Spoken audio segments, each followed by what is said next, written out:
Hey, this is just a quick sort of technical video.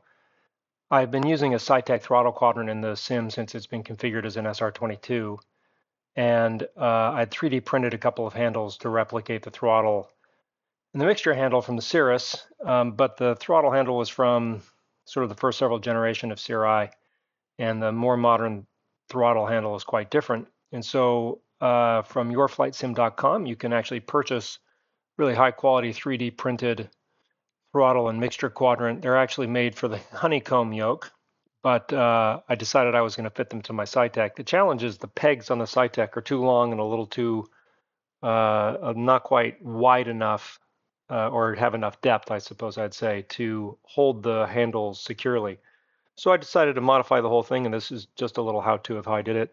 First, I decided I was just going to have the handles fit on there more securely by putting some cardboard shims in them. And I just measured the depth of the handle with a small file, put a piece of green tape around it, and then measured that against some cardboard, cut that cardboard, and then fitted that into the individual pieces as shims, as you can see in the picture here.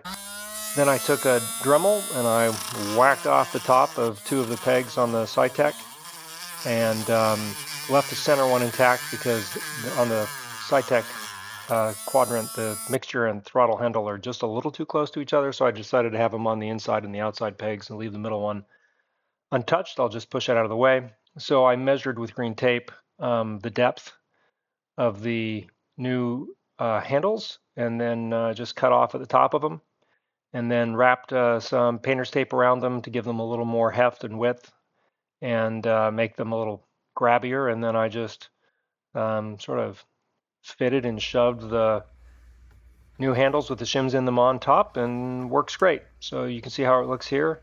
I was really impressed with the quality of these from yourflightsim.com. I paid for these. It wasn't promotional, but I think they're worth every penny. And if you have a honeycomb yoke, the throttle actually has a takeoff go around button on it that you can assign to whatever you want it to be assigned to. Obviously the Saitek doesn't allow that to happen, but fine by me. So just a little quick technical how-to on how I did that, and I would check out the products at yourflightsim.com. I was quite impressed with their quality. Thanks for watching.